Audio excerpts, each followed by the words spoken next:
Honey, just use Mama's card. She's got like $130,000 saved up. I heard my son Michael's voice from the living room, and I felt the floor drop out from under me.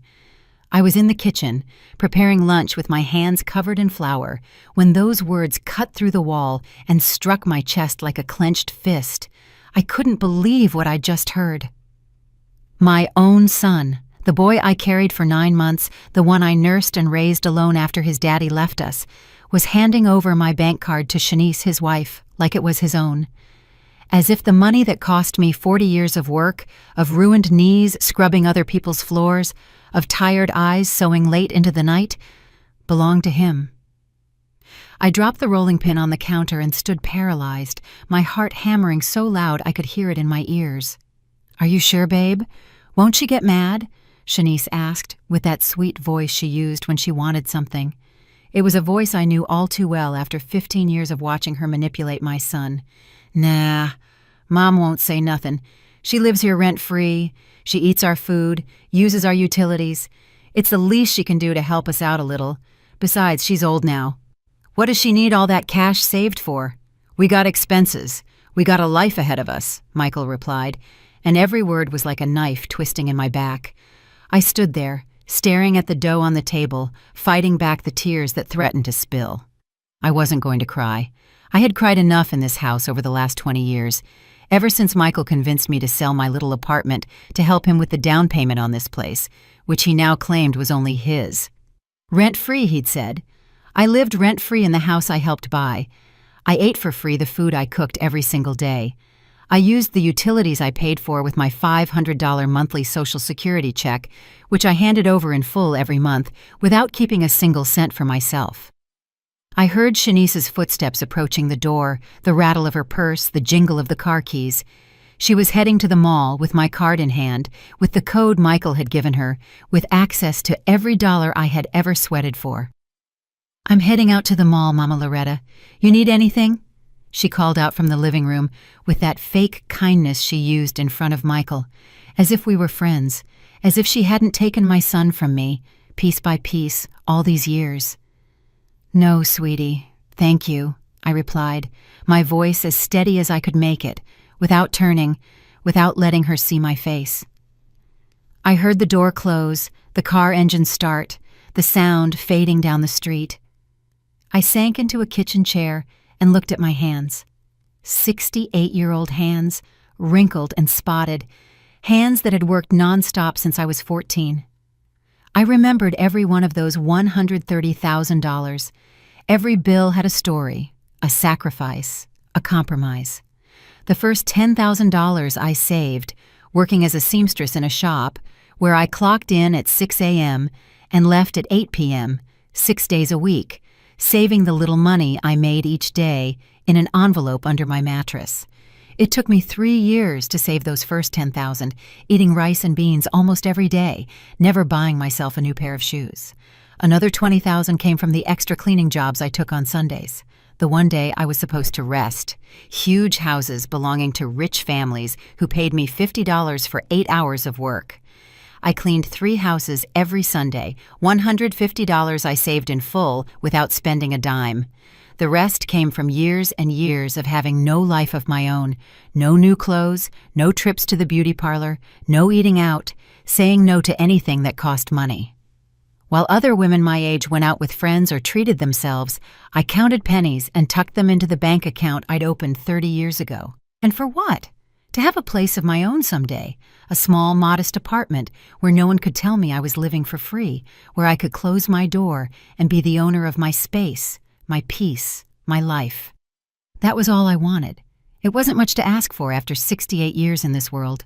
But now, my son, my own son, had just handed over my card as if it were his, as if I didn't exist, as if my life and my effort meant nothing.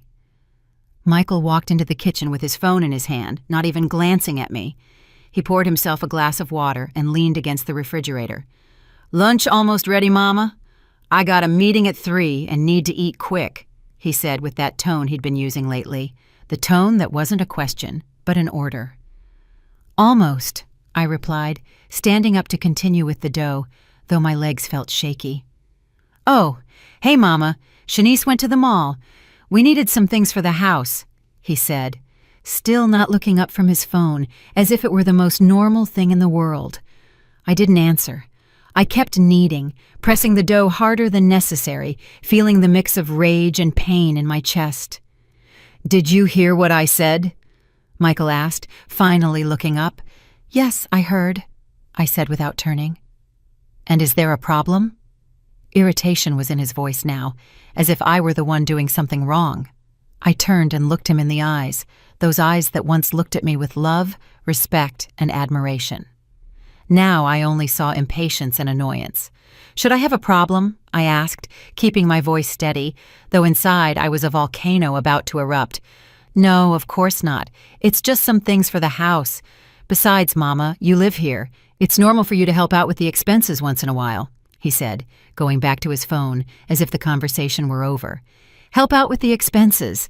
He said that as if I didn't hand over my full Social Security check every month, as if I didn't cook, clean, wash, and iron for the whole family without charging $1, as if the last 20 years of my life hadn't been dedicated to serving them. "I see," was all I said. And I returned to my dough. Michael left the kitchen, and I stood there, looking out the window at the small yard that I maintained myself. The roses I planted, the grass I watered every morning, the tomatoes growing in the corner, all in a house my son claimed was only his. In that moment, I made a decision. I wasn't going to stand by and watch them steal the only thing I had left. I wasn't going to let Shanice spend in one day what took me 40 years to save. And I definitely wasn't going to keep living in a house where they treated me like a maid and not a mother. I finished preparing lunch, wiped my hands on my apron, and went straight to my room. I locked the door, pulled out my old flip phone, and dialed the bank number I had memorized. I waited for the rings, my heart racing. "Unity Trust Bank, good morning. This is Aisha. How can I help you?" A friendly voice answered on the other end. "Good morning. I need to block my debit card immediately," I said firmly. "Can you confirm your full name and account number, please?" the operator asked professionally. I gave her all my details, answered the security questions, and confirmed my date of birth and address. With every passing second, my heart hammered faster, as if I were committing a crime when I was only protecting what was mine. "I understand, Miss Mathis. Was there an issue with the card? Did you lose it, or was it stolen?" the operator asked. "Let's just say someone has it without my authorization," I replied, choosing my words carefully. "Perfect. I'll proceed to block the card immediately. From this moment on, no one will be able to make any transactions with it. Would you like us to mail a new card to your home address?" Aisha explained from the bank. "Yes, please, but don't send it to this address. I'll pick it up personally at the branch next week," I said, thinking fast. I didn't want Michael or Shanice to intercept my new card. "No problem, Ms. Mathis. Your card was blocked at 11:25 a.m. Is there anything else I can help you with?" the operator asked. "No, that's all. Thank you very much," I said, and hung up the phone with trembling hands.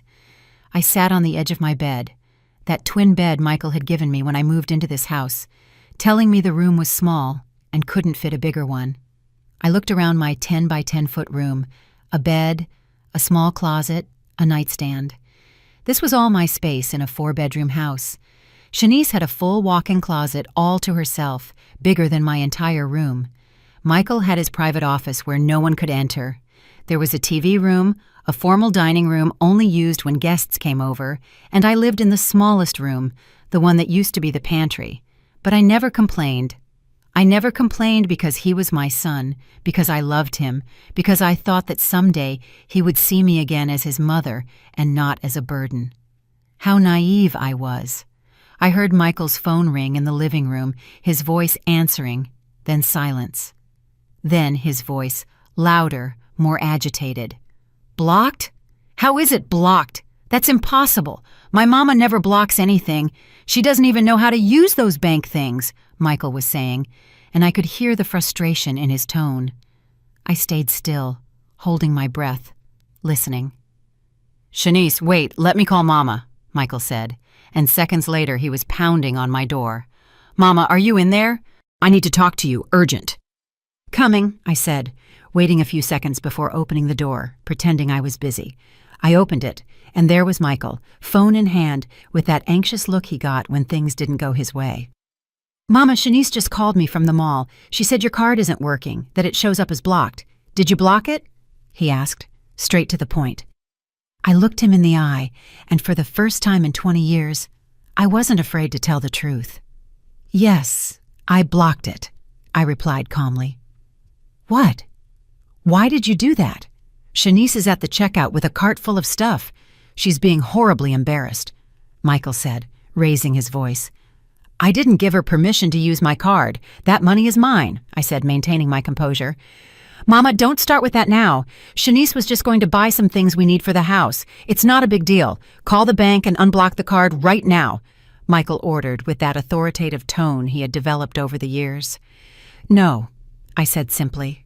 Michael fell silent, staring at me as if he couldn't believe what he had just heard. It was probably the first time in 2 decades I had told him no. "What do you mean no?" "Mama, you're not understanding. Shanice is waiting at the mall with $2,000 worth of purchases.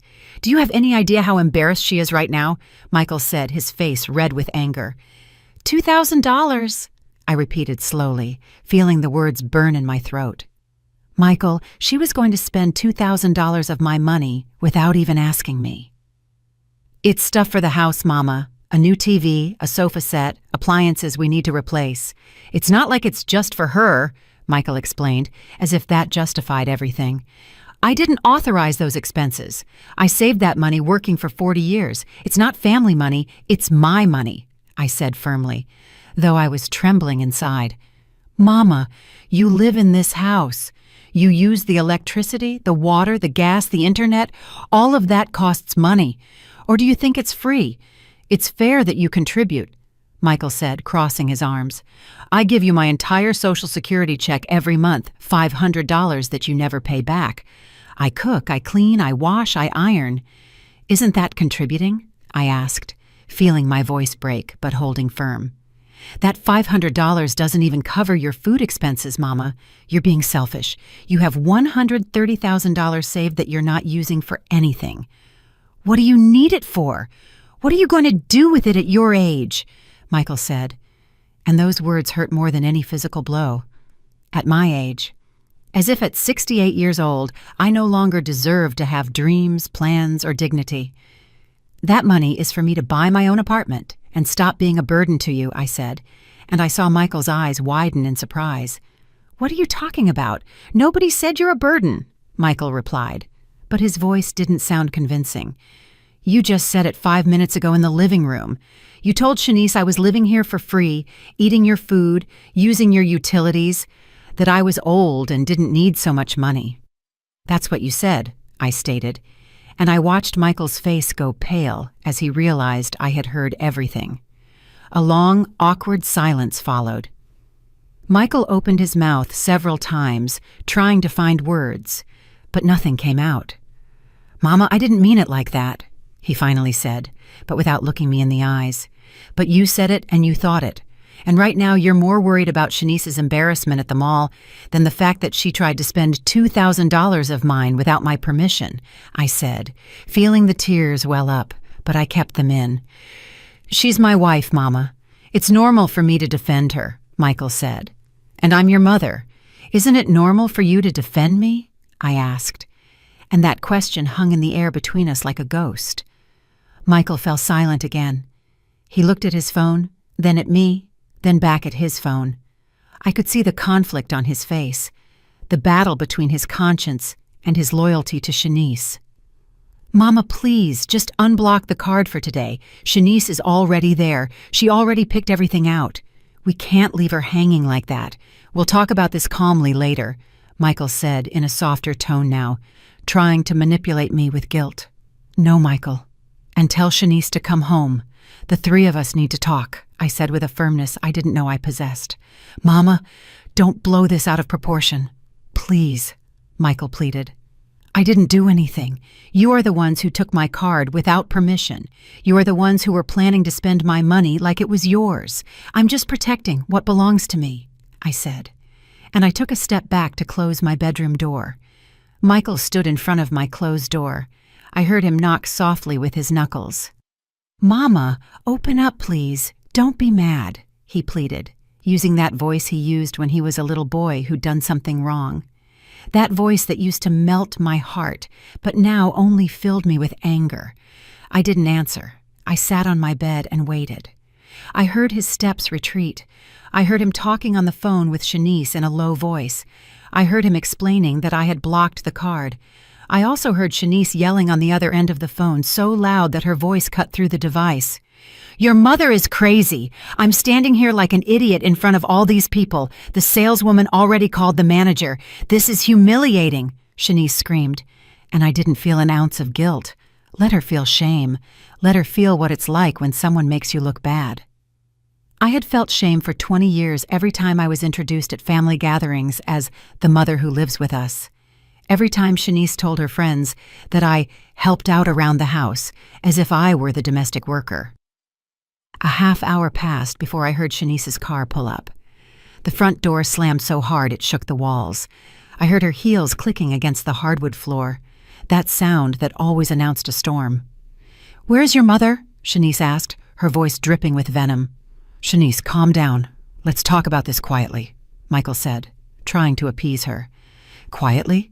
Your mother made me suffer the biggest embarrassment of my life. There were like 20 people staring while the saleswoman kept trying to run the card over and over. I had to leave everything there and run out," Shanice screamed. "I know, babe, I know. But she heard what we talked about this morning. She's upset," Michael explained. "And so what if she heard? We spoke the truth. She lives here without paying anything. The least she can do is help us when we need it. It's not fair that she has $130,000 saved while we kill ourselves working and paying all the bills for this house," Shanice said, and every word confirmed what I already knew. To her, I wasn't a person. I was a source of money. I got up from the bed and opened my bedroom door. I walked toward the living room where they were both standing. Shanice looked at me with eyes full of fury, still holding her empty mall bags. "Loretta, we need to talk seriously," Shanice said, without even greeting me, without a hello or a good afternoon. "Yes, we need to talk," I replied calmly, and I sat on the single armchair, which was the only place they ever permitted me to sit. The big sofa was Shanice's exclusive territory. "Why did you block your card? Why did you put me through that embarrassment?" Shanice attacked immediately. "I didn't put you through any embarrassment. You brought it on yourself by trying to spend $2,000 of my money without my permission," I replied, looking her directly in the eyes. "It's not just your money. This is a family. Families share," Shanice yelled, taking a step toward me. "I am not your family, Shanice. I am Michael's mother, and my money is mine. I earned it, I saved it, and I decide what to do with it," I said, keeping my tone calm, though inside I wanted to scream everything I had bottled up for 15 years. "Mama, please don't be like this. Shanice just wanted to buy things that we genuinely need for the house.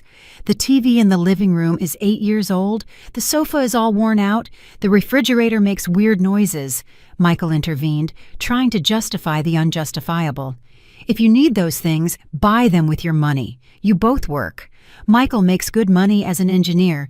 Shanice works at that clothing store. You have 2 incomes. Why do you need mine?" I asked. "Because we have expenses, Loretta. This house doesn't maintain itself. The mortgage is $1,200 a month. The utilities are another $300. Food is about $500, plus the internet, the phones, the car, the insurance. It all adds up. There's nothing left over at the end of the month," Shanice explained, with that victim tone she knew how to use so well. "I give you $500 from my Social Security check every month. That helps," I said. "$500 is nothing, Loretta.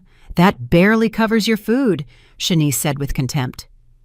"Then let me go. Let me buy my apartment with my money and stop being a burden to you," I said. I saw Shanice and Michael exchange a quick glance, a look I couldn't interpret at the time, but which I understood perfectly later. "Mama, don't say that. Nobody wants you to leave. This is your home," Michael said, but his words sounded hollow, rehearsed. "This is not my home, Michael. You said it yourself this morning. This is your home. I just live here," I said, feeling my voice finally break. Oh, for God's sake, don't start with the drama, Loretta. Nobody said that. Michael was just talking, Shanice interrupted, rolling her eyes. Yes, he said it and he's right. That's why I want to leave. I want my own place where I am the owner, where I pay my own bills, where no one makes me feel like I'm a burden, I said, and the tears finally started rolling down my cheeks. Mama, you can't live alone. You're 68 years old. What if you get sick? What if you fall? Who's going to take care of you? Michael asked with that false concern that made me angrier than his insults. I'm 68, not 108. I'm perfectly healthy. I can take care of myself. I did it for 40 years before I came to live here, I replied, wiping my tears with the back of my hand. But it's different now, Mama. You're older now. You need to be with family, Michael insisted. What I need is respect and dignity, and I don't have that here, I said, getting up from the armchair. Look, Loretta, let's be honest, Shanice started, crossing her arms. You have nowhere to go. You don't have any other family. Your friends are just as bad off or worse than you. You have no one. If you leave here, you're going to end up alone in a sad apartment, eating alone, watching TV alone, dying alone. Is that what you want? Her words were like slaps, each one designed to destroy the little self-esteem I had left. The worst part was that she was right about one thing. I didn't have much family. My sister had died 5 years ago, my parents decades ago. My few friends were scattered, each with her own life, her own problems. I'd rather be alone and at peace than accompanied and miserable, I responded, surprised by my own bravery. Oh, how dramatic. Nobody's making you miserable, Loretta. We're giving you a roof, food, company. But of course nothing is ever enough for you, Shanice said sarcastically. You don't give me anything. I pay with my Social Security, with my work in the house, with my dignity, I said, raising my voice for the first time. Your Social Security doesn't even cover half of what you cost here. And washing some dishes and sweeping a little bit is not work. Anyone can do that, Shanice yelled, completely losing her composure. Then anyone can do it. Hire someone. I'm leaving, I said, and I walked toward my room. You're not going anywhere, Mama. Stop being ridiculous, Michael yelled after me. I locked myself in my room and listened as the two of them continued arguing outside. Shanice blamed Michael for being too weak with me. Michael tried to calm her down. Both of them talked about me as if I were a problem to be solved, not a person. I stayed sitting on my bed for hours, listening as the house slowly returned to its usual silence. Shanice had locked herself in her room, slamming the door. Michael tried knocking on my door twice more, but I didn't answer. I had nothing more to say to him at that moment. When night fell and the house was completely quiet, I pulled out my old phone and dialed the only number I knew would give me comfort. Ruth, my lifelong friend, the only person who truly knew me. Loretta, what's wrong, girl? It's almost 10 p.m., Ruth answered, her voice worried. And then I broke down.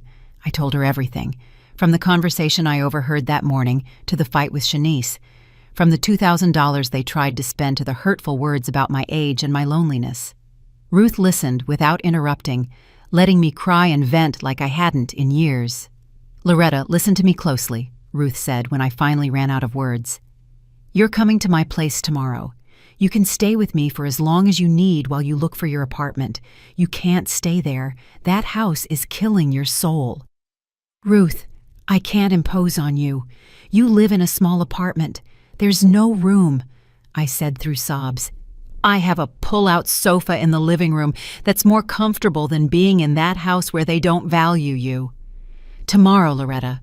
Tomorrow you pack what you need and you come here. That's not a suggestion, it's an order, Ruth said with that firmness she always had when she knew I needed a push. That night, I barely slept. I lay looking at the ceiling of my small room, remembering how I had arrived at this place 20 years ago. Michael had just married Shanice and had told me they wanted to buy a bigger house, but they didn't have enough for the down payment. I had sold my small 2-bedroom apartment, the one I had bought with so much effort, and I gave Michael the money, $50,000 that represented all my life's work up to that point.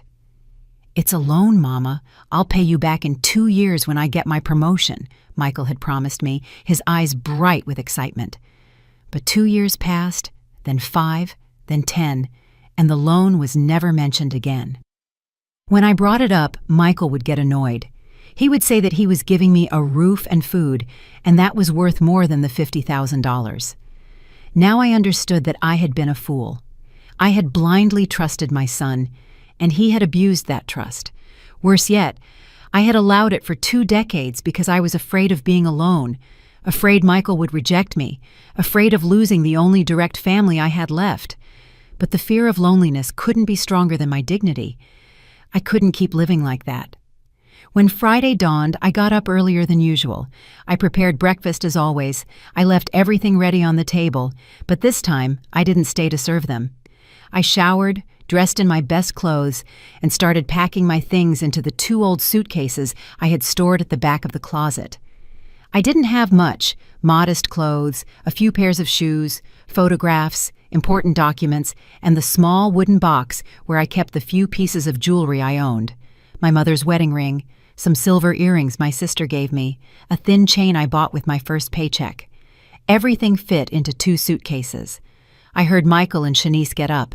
I heard their voices in the dining room, eating the breakfast I had prepared.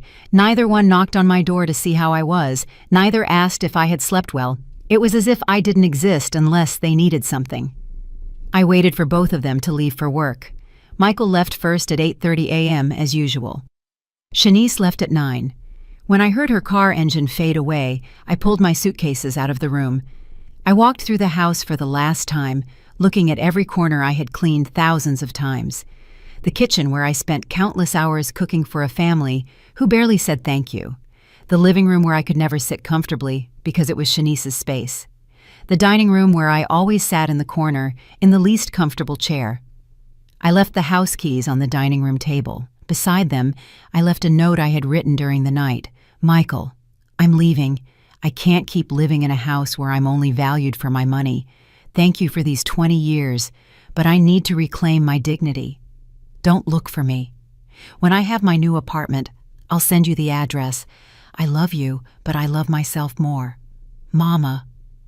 I called a cab and waited outside with my 2 suitcases.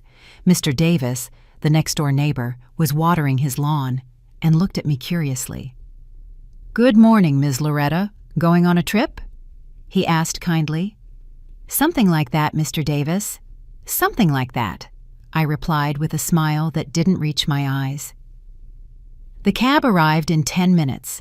The driver, a young man in his 30s, helped me load the suitcases. "Where to, ma'am?" he asked. I gave him Ruth's address, and throughout the ride, I looked out the window, watching the streets of the city where I had lived all my life pass by. Every block moved me further away from Michael and Shanice, and strangely, instead of feeling sadness, I felt something close to relief. Ruth was waiting for me at the entrance of her building when I arrived. She hugged me so tight I could barely breathe, and that hug made me cry again. But this time they weren't tears of pain, but of gratitude. "You're here now. You're safe now," Ruth whispered, stroking my hair as if I were a child. Her apartment was small, as she had said.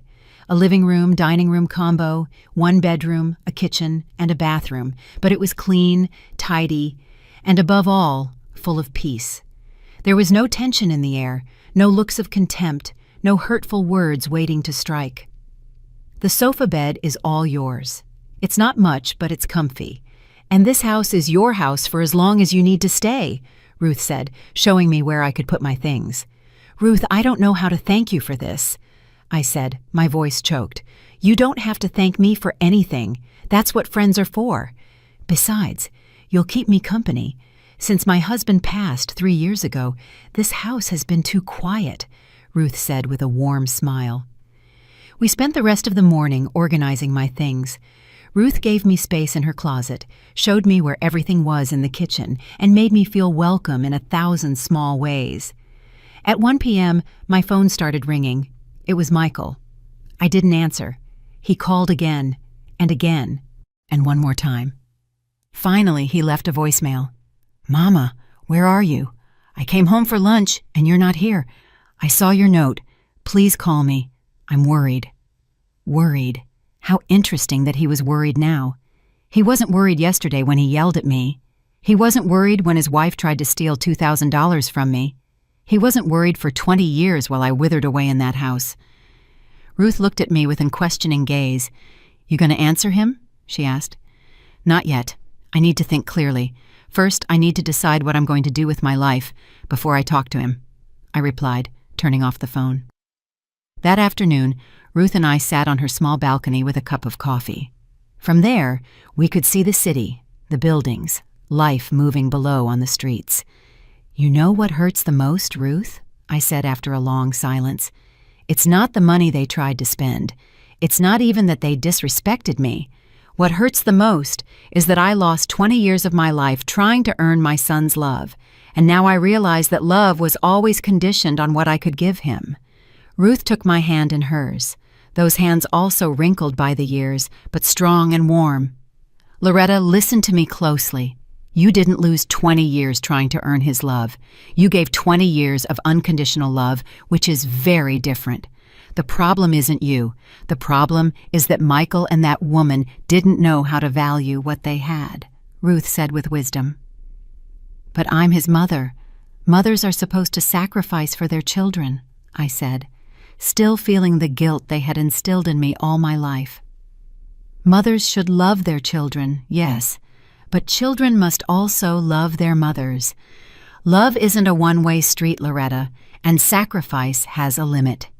When the sacrifice is killing your soul, it's no longer love, it's self-destruction," Ruth replied firmly. She was right. She always was. Ruth had been my friend since we both worked in the same textile factory 40 years ago. She knew me better than anyone. She had seen my marriage fail. She had watched me raise Michael alone. She had watched me slowly fade away in that house. "Now, you need to think about yourself, about what you want, about what Loretta needs to be happy," Ruth continued. "I want my apartment. I want a place of my own where no one can make me feel like I'm in the way, where I can drink coffee in the morning without feeling like I'm using someone else's electricity, where I can watch TV without being told I'm hogging the couch," I said. And as I spoke, I felt something inside me grow stronger. "Then that's what we're going to get. We'll start looking for apartments tomorrow," Ruth said with determination. That night, I slept on Ruth's sofa bed, and it was the best night's sleep I'd had in years. There was no tension, no fear of hearing footsteps outside my door, no anxiety wondering what new form of humiliation awaited me the next day. On Saturday morning, my phone was still off, but I could imagine the number of missed calls I had. I didn't care. For the first time in 2 decades, I was my priority. Ruth and I had a quiet breakfast, talking about everything and nothing, laughing at old memories, making plans. Then we got dressed and went out. We had marked 5 apartments to see that day, all within my budget. The first was too dark, with small windows that barely let in light. The second was in a rundown building that smelled of dampness. The third was perfect, but it was on the 4th floor with no elevator, and my knees weren't what they used to be. The 4th had plumbing problems the owner didn't want to fix. But the fifth stole my heart the moment I walked in. It was a 2nd-floor apartment in a well-maintained, secure, 6-story building. It had a living room with a large bay window overlooking a small park, a perfectly equipped galley kitchen, a spacious bedroom with a closet, and a clean, functional bathroom. It wasn't large, about 650 square feet, but it was cozy, bright, and had a peaceful energy. "How much are you asking for it?" I asked the man showing it to us. $65,000. It includes the parking space downstairs and a small storage unit in the basement. The HOA fees are $100 a month, explained Mr. Benjamin, the apartment owner. $65,000. I could pay for it in cash and still have $65,000 left to live comfortably, for emergencies, for my later years. "Can I see it again?" I asked. Mr. Benjamin nodded kindly. I walked through every space, imagining my life there. My bed in the bedroom, my clothes in the closet, my few photographs on the walls. I imagined making coffee in that kitchen, sitting by that bay window to read, sleeping soundly. I saw my future within those empty walls, and that future was bright. "I'll take it. I want to buy it," I said with a firm voice. Mr. Benjamin smiled widely. "Excellent decision, ma'am. It's an apartment with great energy. The previous owner lived here for 20 years. She only moved to live with her daughter overseas. It's well cared for. Never had any problems," he explained, pulling some papers from his portfolio. "We need to start the legal paperwork. Do you have a trusted attorney, or would you like me to recommend one?" Mr. Benjamin asked. "I know a good one," Ruth interjected. "My cousin's son is a closing attorney. He's honest and charges fair rates." "Perfect. Then we can meet Monday to start the paperwork. It usually takes about a week to complete the entire legal process," Mr. Benjamin said. 1 week. In 1 week, that apartment would be mine. My name would be on the deed. I would be a property owner, not a burden living for free in someone else's house. We left the apartment with the signed commitment and a $5,000 down payment, which I paid with a check. Ruth and I hugged in the street like two excited girls. "You did it, Loretta! You're going to have your own place," Ruth shouted, not caring who heard us. "I did it," I repeated, feeling a huge smile spread across my face. I really did it. We returned to Ruth's apartment euphoric, making decorating plans, talking about what furniture I would need to buy, what things I could get secondhand to save money. It was then, in the middle of that happiness, that I decided to turn on my phone. I had 32 missed calls from Michael, 17 from Shanice, and over 40 text messages. The messages started worried. "Mama, where are you? Please answer, we are frantic." But then they changed tone. "Mama, this is ridiculous. Drop the drama. We need to talk about important things." And the last ones were directly threatening. "If you don't answer, I'm going to call the police. This is abuse to us. You're going to have to come back. You have nowhere to go." Ruth read the messages over my shoulder and snorted indignantly. "That boy is out of his mind. Abuse to them? As if they haven't abused you for years," Ruth said, shaking her head. "I have to talk to him, but by message. I don't want to hear his voice yet," I said, taking a deep breath. I sat on the sofa and wrote a long message, choosing every word carefully. "Michael, I'm fine. I'm in a safe place with a friend. I needed to leave that house to regain my mental health. For 20 years, I lived feeling like a burden, and yesterday's incident was the last straw. I bought an apartment of my own. I'm moving in a week. This isn't a punishment for you. It's an act of self-love for me. When I'm settled, I'll give you my address, and we can talk calmly. I love you, but I need to do this. Mama." I pressed send before I could change my mind. I saw the 2 checks indicating the message was delivered. Then I watched them turn blue, indicating he had read it. The 3 dots appeared, showing Michael was typing. They disappeared. They reappeared. They disappeared again. Finally, his response arrived. "Mama, this is crazy. You can't just buy an apartment like that. Who's going to take care of you? Who will help you if you get sick? Have you thought about that? Plus, Shanice is really mad. She says you owe her an apology for the embarrassment at the mall. We need you to come home and talk this out like adults." I read the message 3 times. No apology from him, no acknowledgement of what they had done. Just more manipulation, more attempts to make me feel guilty, more fake concern disguised as love. "Are you going to answer him?" Ruth asked. "Yes," I said, and I wrote a short but clear response. "Michael, I am 68, not 98. I can take perfectly good care of myself, and I don't owe Shanice an apology. She tried to spend $2,000 of my money without my permission. If anyone should apologize, it's you 2. We'll talk when I'm ready." After sending that message, I turned off the phone again. I didn't want to keep reading his attempts at manipulation. Ruth was right when she said I needed space to think clearly, and that was impossible with Michael bombarding me with messages designed to make me feel guilty.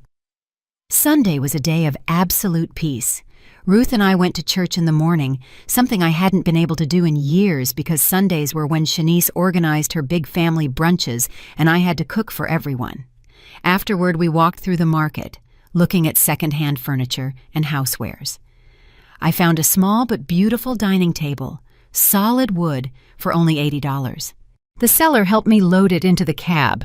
I also bought a set of pots in good condition for $30, some plates and glasses, and towels for the bathroom. Ruth insisted on buying me a set of new sheets she saw at a store. "So you can start your new life with new sheets, clean, with no history," Ruth said as she paid. I couldn't help but cry again, but this time from emotion. We stored everything in Ruth's building storage unit, waiting for the day I could move into my new apartment. Everything I bought, every item I set aside for my new life, was another step toward my freedom. On Monday morning, I met with the closing attorney Marcus, Ruth's cousin's son. He was a man in his mid-40s, serious but kind. He reviewed all my documents, verified the legal status of the apartment, and explained every step of the process. "Ms. Mathis, everything is in order. The apartment has no debt, no liens. Mr. Benjamin is the sole legal owner. We can close the sale next Friday. Are you sure you want to pay in cash? We could arrange a mortgage if you prefer not to use up so much of your savings," Marcus explained. "I want to pay in cash. I want it to be completely mine. No debts, no mortgage. I've waited my whole life for this moment," I said with conviction. "I understand. Then, Friday at 10 a.m., we'll meet here in my office to sign the deed. You need to bring the payment for $60,000, plus $5,000 for notary fees and taxes. The $5,000 advance you already paid will be deducted from the total," Marcus explained, showing me all the papers. $65,000 in total, less than half of my savings. I could do it, and I would. I left the attorney's office feeling stronger than ever. I walked through the city, observing everything with new eyes. The stores, the parks, the buildings. Everything looked different when you knew you were building your own life and not just surviving someone else's. When I returned to Ruth's apartment, I briefly turned on my phone to check messages. Michael had only sent one more, and the tone had completely changed. "Mama, I talked to Shanice. She is willing to apologize if you apologize too. We can forget this whole misunderstanding if you come home today. We miss you. The house isn't the same without you. Please think about it carefully before you make a mistake you can't reverse. A mistake I can't reverse. As if buying my own home were a mistake. As if reclaiming my dignity were something to regret. As if 20 years of feeling invisible weren't the real mistake." I didn't answer him. I had nothing more to say to him for the moment. The following days passed in a mix of nerves and excitement. Ruth and I continued buying things for my apartment. A small but comfortable sofa we found at a garage sale for $10. A used but excellent condition full-sized bed for $200. A thin bookcase, some lamps, simple curtains. I also went to the bank to organize everything for the payment. The teller, a young woman named Aisha, served me with great patience as I withdrew the $60,000 using a cashier's check. "Ma'am, this is a considerable amount. Are you sure this is a legitimate transaction? We don't want you to be a victim of any fraud," Aisha told me with genuine concern. "It's not a fraud, dear. I'm buying my first apartment of my own at 68 years old," I replied proudly. Aisha smiled widely. "That's beautiful, ma'am. Congratulations. My grandmother also bought her house at 70 after divorcing my grandfather. She told me those were the best years of her life," Aisha shared as she processed the check. Her words gave me hope. It wasn't too late. It was never too late to start over. On Thursday night, the day before signing the deed, Michael showed up at Ruth's building. I don't know how he got the address. He probably checked with someone he knew or followed some clue on my social media. He rang the intercom insistently until Ruth answered. "Who is it?" Ruth asked curtly. "It's Michael, Loretta's son. I need to speak to my mama." I heard his voice through the small speaker. Ruth looked at me, asking with her eyes what I wanted to do. I took a deep breath. "Let him up, but you stay here with me," I said. Ruth nodded. Minutes later, Michael was knocking on the apartment door. When I opened it, I was surprised to see him looking so worn out. He had deep circles under his eyes. His clothes were wrinkled, his hair disheveled. He didn't look like the successful engineer he boasted about being. "Mama," he said, and his voice cracked slightly. "Michael," I replied without moving from the doorway, without inviting him in. "Can we talk?" he asked. glancing into the apartment where Ruth stood with her arms crossed like a guardian. "It's fine right here," I said. Michael sighed and ran a hand through his hair. "Mama, this got out of hand. I know Shanice and I messed up. We shouldn't have taken your card without permission. But you didn't have to just leave like that without a word, leaving us worried." Michael began with that tone he used when he wanted to sound reasonable, but was really just trying to manipulate. "Michael, I left you a note explaining exactly why I was leaving. It wasn't impulsive, it was necessary," I replied, keeping my calm. "But Mama, we're family. Families forgive. Families resolve their problems together, not by running away," Michael said, taking a step closer.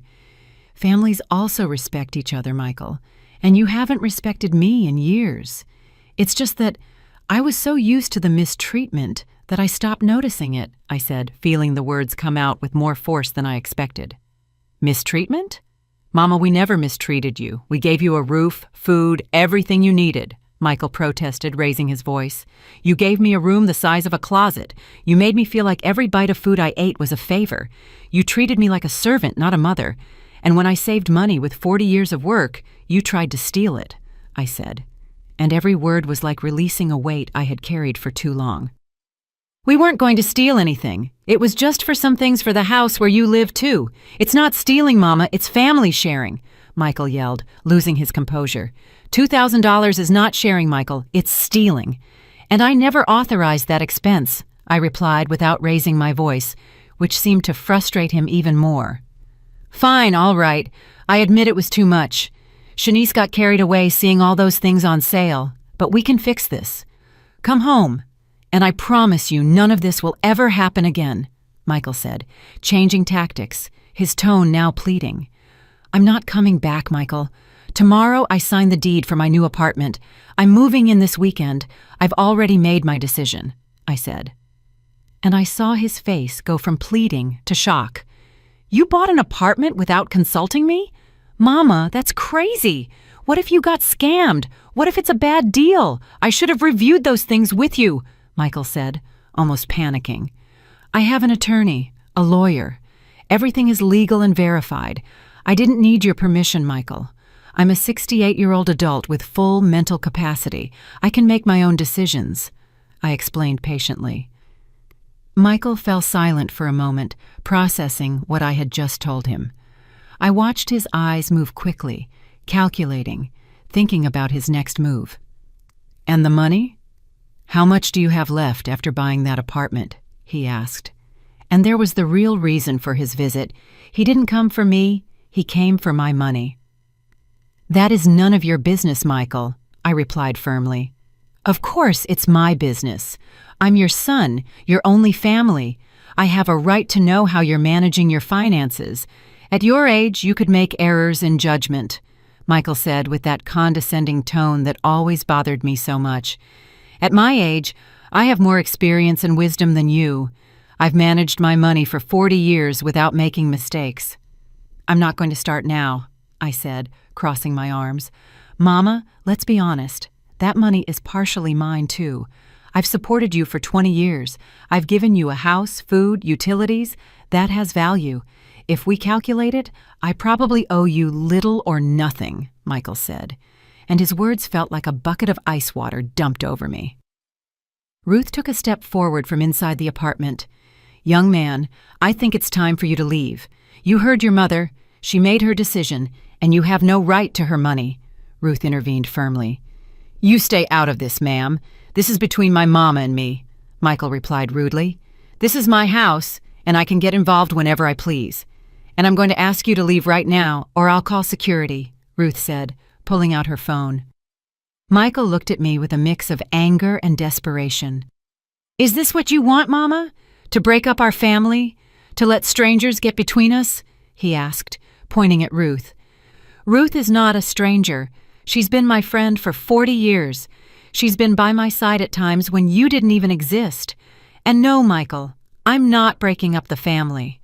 The family broke up when you stopped seeing me as your mother and started seeing me as your ATM," I said, feeling the tears threaten to spill, but I held them back. "I can't believe you're doing this. Shanice was right about you.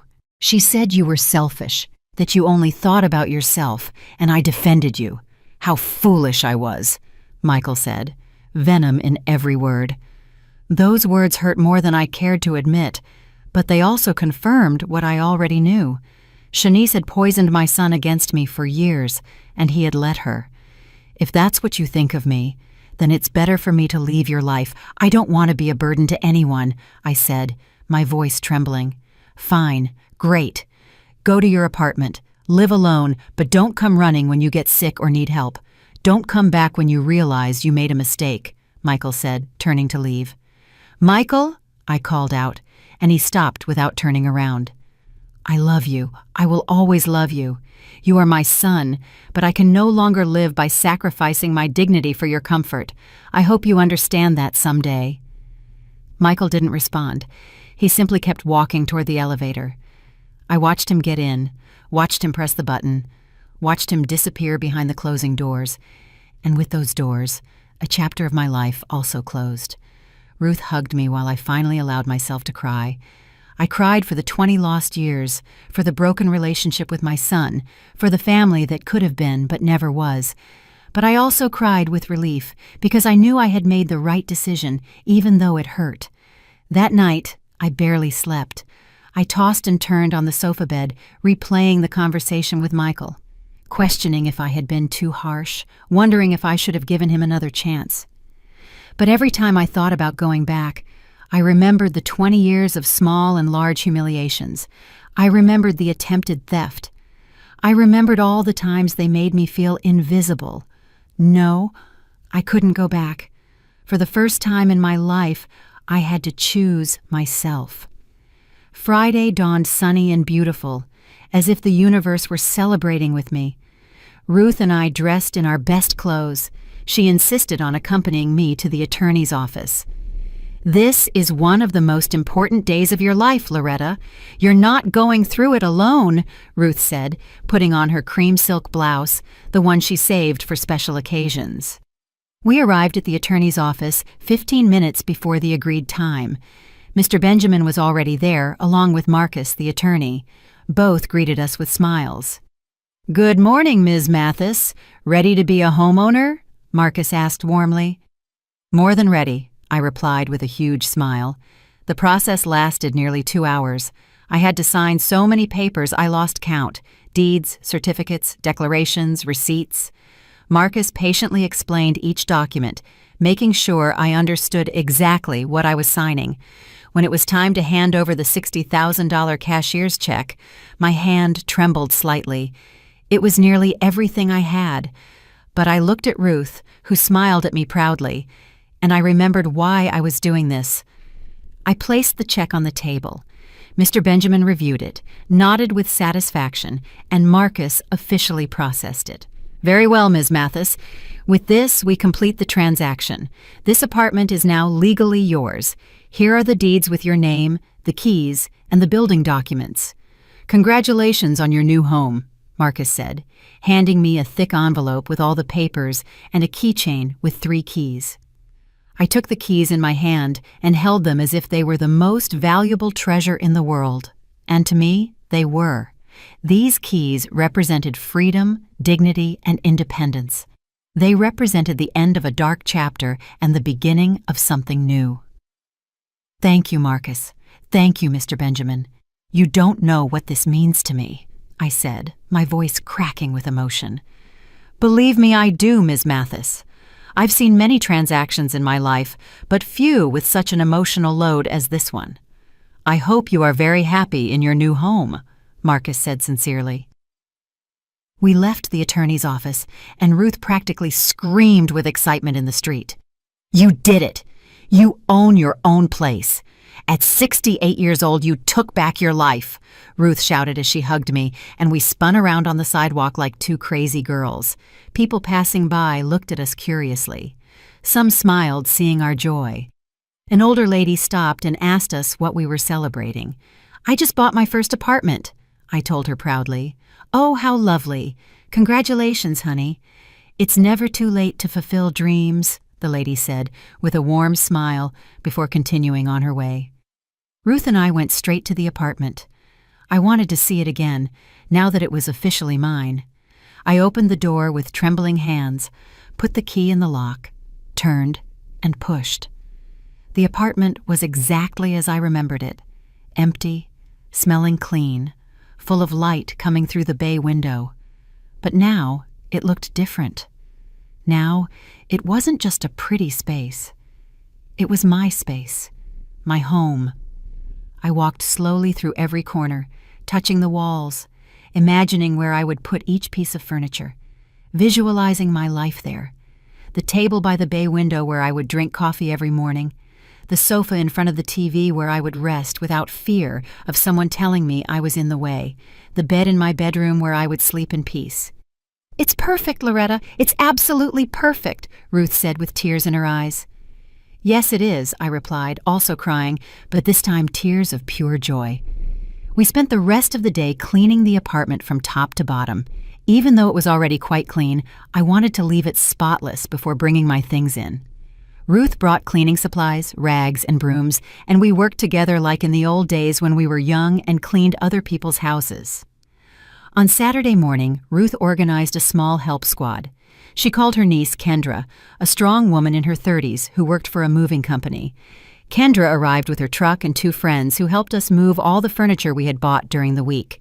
It was beautiful to see my empty apartment filling up with life. The dining table fit perfectly by the bay window. The sofa fit exactly in the living room. The bed looked majestic in my bedroom with the new sheets Ruth had gifted me. Every item in its place, every space designed for my comfort. Kendra and her friends were incredibly kind. They refused to charge me the full moving fee. "Ms. Loretta, any friend of my Aunt Ruth is a friend of ours. Just pay us for the gas and we're good," Kendra said with a genuine smile. I gave her $100 despite her protests. It was the least I could do for their help and kindness. By noon, the apartment was completely settled. It wasn't luxurious or modern, but it was cozy and functional. The curtains we bought added a warm touch. The few photographs I had, now framed and hung on the walls, gave it personality. My plants on the small balcony gave it life. Ruth insisted on staying to help me organize the kitchen. We put away the pots, the plates, the glasses, the cutlery. Every cabinet had its purpose. Every space was optimized. "Tomorrow we'll go to the market and buy groceries to fill your refrigerator," Ruth said as she wiped down the shelves before putting away the dishes. "Ruth, you've done too much for me. I don't know how I'll ever repay you for all of this," I said, feeling overwhelmed by her generosity. "You won't repay me for anything. Friends don't pay each other back. They support each other. Besides, you would do the same for me," Ruth replied, hugging me. She was right. I would. But that didn't make me feel any less grateful. That night, my first night in my own apartment, Ruth went home after ensuring 1,000 times that I would be all right alone. I stood in the middle of my living room, looking around, still unable to believe that all of this was mine. I made myself a cup of tea in my kitchen, using my teapot, my mug, my water. I sat in my armchair in front of my window and looked outside. The park was lit by faint streetlights. Some people were walking dogs. Others were simply enjoying the cool night. For the first time in 20 years, I didn't feel anxious. There was no tension in the air. There was no fear of hearing footsteps approaching with complaints or demands. There was only peace, silence, freedom. I allowed myself to cry again. But these tears were different. They weren't tears of pain or anger. They were tears of relief, gratitude, and hope. I had made it out. I had managed to save myself. Sunday was the calmest day I'd had in years. I woke up without an alarm, letting my body rest as long as it needed. It was 9 a.m. when I finally opened my eyes, and the first thing I saw was the ceiling of my own bedroom, in my own house. I got up slowly, without haste. I made coffee in my kitchen using the coffee maker I found at a garage sale. The aroma filled the entire apartment and made me smile. I took my cup to the bay window and sat there for an hour, just watching, thinking, feeling. Ruth arrived at noon, as she had promised, bringing a huge pot of chicken soup she had made that morning. "So you have food for the whole week, and I brought fresh bread from the bakery, too," Ruth said, coming in with her bags full. We had lunch together at my new table, chatting about everything and nothing. She told me about her family, about her plans to visit her daughter next month, about the new show she was watching on TV. Simple, everyday conversations, beautiful in their normalcy. "Have you heard anything from Michael?" Ruth asked cautiously as we washed the dishes. "No, and I don't expect to. He made it very clear that he thought I was selfish for making this decision. He probably needs time to process it, or maybe he'll never understand. Either way, I can't do anything about it anymore," I replied, drying a plate. "Does it hurt?" Ruth asked, looking directly at me. "A lot. He's my son. It will always hurt, but the pain of losing him is less than the pain of losing myself," I said with honesty. Ruth nodded in understanding and said nothing more on the subject. There was nothing more to say. The following days were about adapting. I learned the routines of my building, met some neighbors, and discovered the nearby shops. There was a market 2 blocks away that sold fresh fruits and vegetables, a bakery 3 blocks away that made the most delicious bread I had ever tasted, and a drugstore on the corner run by a kind lady named Ms. Evelyn. I built a simple but satisfying routine. I woke up early, made coffee, had breakfast looking out at the park, then did household chores at my own pace, without pressure. In the afternoons, I read or watch TV, shows I chose without having to negotiate with anyone. In the evenings, I cooked for myself, small portions of meals that I enjoyed. 1 week after moving, I received another message from Michael. This time, it was different. "Mama, I know we haven't talked in months. I know things ended badly. I've been thinking a lot about everything that happened. Shanice and I are having problems. She wants things I can't give her. She's always dissatisfied, always wants more. And I realized something. That's how she treated you too, like what you gave was never enough. I think I understand now why you left. I don't expect you to forgive me, but I wanted you to know that I get it." I read the message several times. Part of me wanted to respond immediately, wanted to run to hug him, wanted to rebuild everything. But another part, the part that had learned to protect me, urged caution. I showed the message to Ruth during our Wednesday lunch. "What are you going to do?" Ruth asked. "I'm going to respond, but with clear boundaries. He's my son, and I love him, but I can no longer be the mother who sacrifices everything for him. If he wants a relationship with me, it has to be on my terms," I said with a firmness that surprised even myself. I wrote a careful response. "Michael, I appreciate your message and your honesty. Understanding what happened is the first step. If you want to rebuild our relationship, you are welcome. But it has to be different. I am no longer the mama who lets herself be manipulated or mistreated. I have my own life now, my own space, my own boundaries.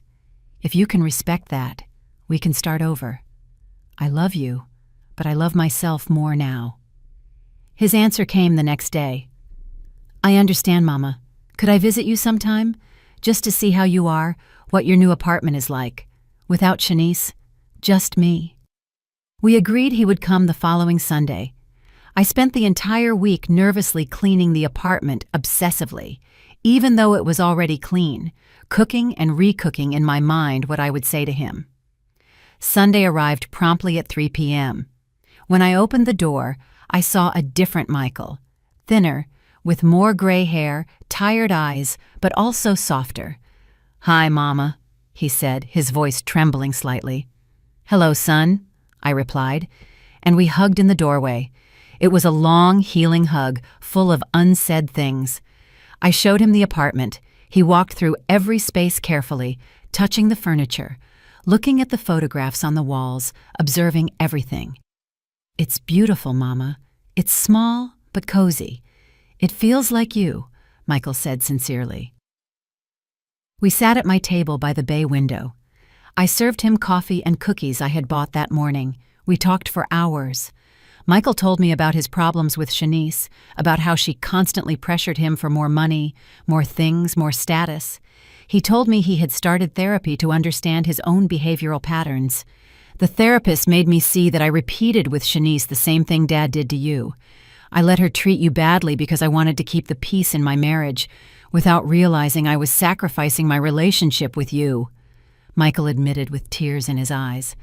"Michael, your father and you are two different people. Your father abandoned us. You stayed, albeit in a distorted way. The fact that you recognize this now means you can change," I said, taking his hand across the table. "Can you ever forgive me?"